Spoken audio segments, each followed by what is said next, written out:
চা হবে? বসে যাবে চায়ের দোকানে? এই খবরটা আমি দেখি, এত সুন্দর লাগে না? কোনটা দেখেন? এই আপনাদের খবরটা দেখেন? হ্যাঁ, আমি প্রত্যেক দিনই দেখি, অন্য খবর দেখি না, দেখি এই খবরটা দেখি। নেতা নয় জনতা? হ্যাঁ, নেতা নয় জনতা খুব ভালো লাগে আমার। হ্যাঁ, আপনার কথা শুনে অনেক জায়গায় কাজ হয় আপনাদের এই খবরে। ওই মুর্শিদাবাদ দেখেছেন তো? হ্যাঁ, মুর্শিদাবাদ দেখেছি, ঘোড়া গাড়ি চড়ে যাচ্ছেন। ঘোড়ার গাড়ি? ঘোড়া গাড়ি, তারপর গরু গাড়ি তো যাচ্ছে না। হ্যাঁ, কোনো আবার আর জায়গায় দেখছি নৌকায় চড়ে যাচ্ছে। আমি এই খবরটা দেখি।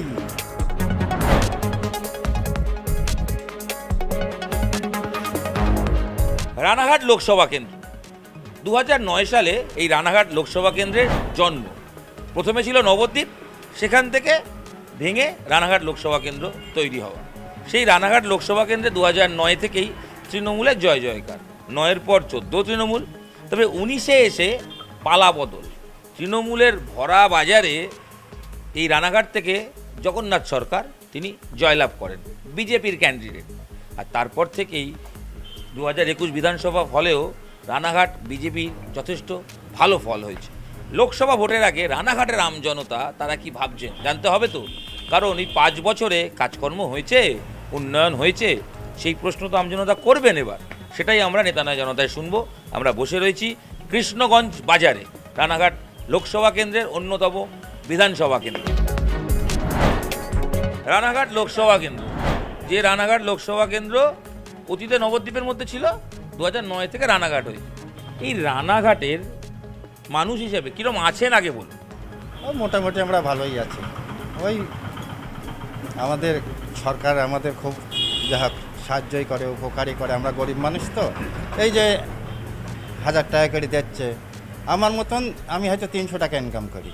আমার বাড়িওয়ালাকে যখন 1000 টাকা চেতে যাবে একটা কিছু বাজার করার জন্যে, তখন আমার একটা হয়ে যায়। এই যে লক্ষ্মী ভাণ্ডারটা দিচ্ছে, এতে আমাদের বাড়িওয়ালার খুব উপকার হয়। আবাসের ঘর কিংবা রেশনের চাল বা জব কার্ড এগুলো পেয়েছেন? হ্যাঁ হ্যাঁ, পাই। হ্যাঁ, যখন লোকসভা ভোট, এটা লোকসভা ভোট, দেশের সরকার গঠনের ভোট, তো তখনও কি এই স্থানীয় ইস্যুগুলোই মাথায় রাখবেন, যে এই উপকার মানে স্থানীয় গভর্নমেন্টের এইগুলো মাথায় রাখবেন? নিশ্চয়ই মাথায় রাখবো। এখানে লড়াই হচ্ছে জগন্নাথ সরকার আর সঙ্গে অলোকেশ দাস, এক সময়ের নবদ্বীপের এমপি ছিলেন দুবারের বামেদের, আর সঙ্গে মুকুটমণি, যিনি কয়েকদিন আগে ছিলেন বিজেপি, এখন তৃণমূল। এই যে দল পরিবর্তন, কি লড়াইটা হাড্ডাহাড্ডি? এবার হাড্ডাহাড্ডি লড়াই হবে। কেন মনে হচ্ছে? তবে বেশিরভাগ তৃণমূলের দিকেই যাবে এলাকায়। মুকুটমণি যে এই যে দলবদল করলেন, সেটার কি প্রভাব আছে, মানে বিজেপি থেকে তৃণমূলে চলে আসা? এখন সে হচ্ছে প্রার্থীরা যা ভালো বুঝবে তাই বল। মানে ভোট এখানে লোক দেখে নয়, ফুল দেখে বা সিম্বল দেখে? সিম্বল দেখেই ভোট। কি মনে হচ্ছে লোকসভা ভোটে রানাঘাটের হাল হাকিকাত কিরম? ওই তৃণমূলই জিতবে। এই যে মুকুটমণির দল বদল, এটা কি লোকে মেনে নেবে? মেনে নেওয়া নিয়ে এখন তৃণমূলের যারা বুঝবে তারা ঠিকই তৃণমূলের সরকারকেই ভোট দেবে। তৃণমূল সরকারকেই ভোট দেবে, কারণ তৃণমূল সরকারের কাছ থেকে বহুত উপকার পেয়েছে মানুষ। সিএএ জানেন কি? সিএ দেশের নাগরিকত্ব পাওয়া, অধিকার পাওয়ার জন্য, তাই তো? আপনি দেশের নাগরিক? দেশের নাগরিক। ভোট দেন তো? হ্যাঁ। তাহলে আলাদা করে নাগরিকত্বর কি প্রয়োজন আছে? না, আমাদের কোনো আলাদা করে নাগরিকত্বের প্রয়োজন নেই আমাদের। এই যে এখানে সিএএ প্রভাবিত, মানে সিএএ তোলা হচ্ছে, 42% রানাঘাটে মতুয়া সম্প্রদায়ের মানুষ বাস করেন, তো এইটা কি মানে প্রভাব পড়বে সিএএ প্রভাব? আমাদের এখানে সিএ প্রভাব পড়বে না। পড়বে না? না। রাম মন্দিরের প্রভাব এখানে পড়বে না। হ্যাঁ, আমাদের এখানে পড়বে না রাম মন্দিরে। 5 বছর এখানকে এমপি জগন্নাথ সরকার, তাই তো? তিনি কাজ করছেন, তাকে দেখেছেন এলাকায়? কোনো কাজ করেনি, ওনাকে দেখতেও পাইনি, শুধু এক আধ দিন মিটিং মিছিলে যা দেখেছি, তাছাড়া আর ওনাকে দেখতে দর্শনই পাইনি। আর আসেননি? সুবিধা অসুবিধা কিছুই করেন না, কোনো কাজ করেননি? না।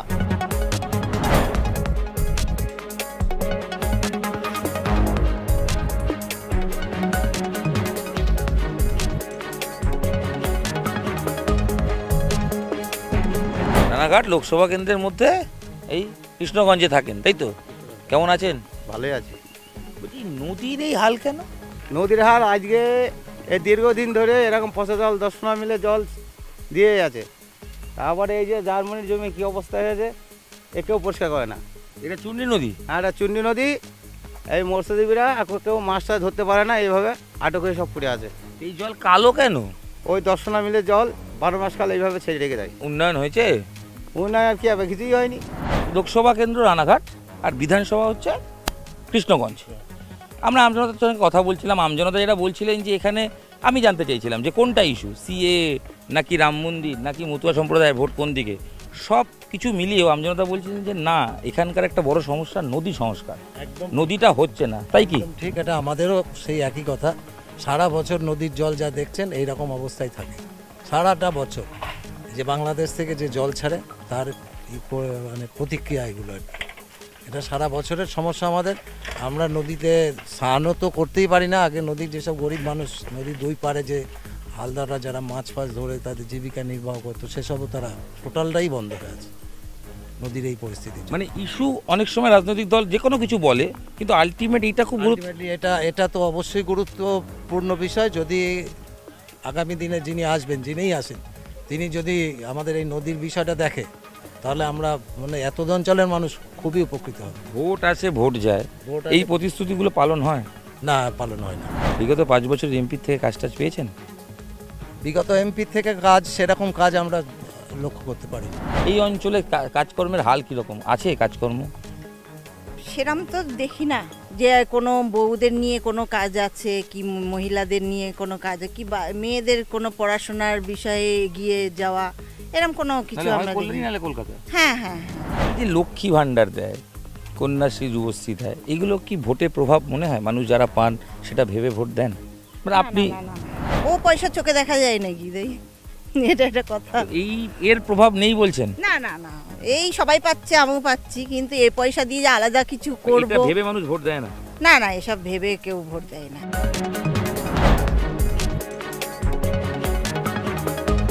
লোকসভা ভোট যখন ভোট দেবেন কি মাথায় রেখে দেবেন? স্থানীয় সমস্যা, স্থানীয় উন্নয়ন, নাকি দেশের কথা ভাববেন? ভোটের আগে সকলেই তো অনেক কিছু প্রতিশ্রুতি দেয়, ভোটের পরে সবার কেউ দেখাই করে না, আসেই না। মানে সবাই সমান? সবাই সমান। রাম মন্দির হয়েছে জানেন? হ্যাঁ, ওটা শুনেছি। হ্যাঁ শুনেছি। এবার ভোটে কি রাম মন্দির ইস্যু হতে পারে? মানে রাম মন্দির হয়েছে বলে হিন্দু ভোট বিজেপি পেতে পারে বলে মনে হয়? কিছুটা পেলেও হয়তো পেতে পারে, কেন? যারা ভক্ত লোক তারা হয়তো দেবে। এখানে লড়াই কি তিনমুখী? কারণ এখানে বামেদের অলোকেশ দাস দাঁড়িয়েছেন, যে অতীতে এখানকার এমপি ছিলেন নবদ্বীপে। এখানে তিনমুখী হবে না, দুমুখী হবে, তৃণমূল আর বিজেপি হবে। বামেদের ভোট গেল কই? বামেদের ভোট সব ছিন্ন ভিন্ন হয়ে গেছে রামে। এখন রামে গেল, কিছু রামও গেছে, কিছু তৃণমূলেও গেছে, সব দিকেই গেছে। রাম মন্দির, রাম তো কারোর একার হতে পারে না, তাই না? না। এই যে তখন দেখুন রাম মানেই লোকে বিজেপি ধরে নিচ্ছে, এটা কিভাবে দেখেন? এটা মানে কি মনে হয় একজন নাগরিক হিসেবে? এটা ভুল। আমি রাম সবারই, বিজেপি তৃণমূল সিপিএম সবারই। ঠাকুরকে নিয়ে এসে রাজনীতি, এটা এখন তো নতুন সব হবেই, এগুলা তো হবেই। এখন আমরা তো উল্টো পথেই চলছি। এই যে মুকুটমণি, তাকে চেনেন তো? না না, আমি কাউকে যে চিনি। উনি ছিলেন বিজেপি, এখন তৃণমূল। এই যে দল বদল করলেন, কিভাবে দেখেন? ওটা তো দল বদলও তো সব জায়গায় হচ্ছে, উনি কিছু এখন ওটা দল বদল সবই। আজ কংগ্রেস, কাল বিজেপি, কাল সিপিএম, এই তো হচ্ছে আমরা। তো কোনো আইডিওলজি নেই, মানে না, কিছুই নেই। আগে তো নীতি ছিল। নীতি এখন নেই তো। দল বদল করা এটা নতুন বিষয় না। এটা মানে আমরা কি বলবো, রাজনৈতিক একটা বংশ পরম্পরা হয়ে গেছে, রাজনৈতিক বংশ পরম্পরা। আজকে এই দল থেকে ওই দলে যাচ্ছে, কালকে ওই দল থেকে এই দলে যাচ্ছে। তো এটা নিয়ে আমরা আমাদের এই আর বিচলিত নয়। বিচলিত জানেন এটা কেউ ভাবে না। ভোট হয় সিম্বল, যে যাকে ভালোবাসে, যে দলকে ভালোবাসে, সিম্বলে ভোট। মুকুটমণি চেঞ্জ করুক না করুক সমান। সিম্বলে ভোট দেয়। জগন্নাথ সরকারকে 5 বছরে কাজ করতে দেখলেন? যেটা আমাদের কানে শোনা আছে যে এমপি বা এমএলএ কোটা টাকায় উন্নয়নের কাজ হয়, সেটা আমরা সেরকম কিছু এই এলাকায় দেখছি না, সেরকম কিছু। বামেদের এখানে একটা ভোট ছিল তো এক সময়, সেই ভোট ব্যাংকটা আছে? বাংলাদেশ সেই ভোট নেই। কোথায় গেল সেই ভোট? সেই ভোট, আমরা তো সাধারণ মানুষ, আমরাই তো সেই ভোটার। আমরা যে যার মতো সুবিধা দেখে নিয়ে, জেনে নিয়ে আমরা সেই দিকে চলে গিয়েছি। সিএএ আইনের প্রভাব এই অঞ্চলে আছে, যদি থাকে মানুষ কি বুঝছেন বিষয়টা কি?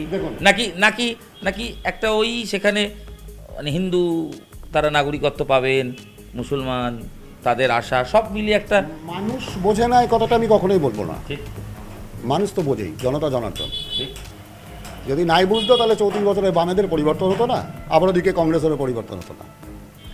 পরিবর্তন হয়তো হবে আজ নয় কাল, কিন্তু এই যে সিএ, তাহলে সিএ করে ভোট নিতে পারতো তো।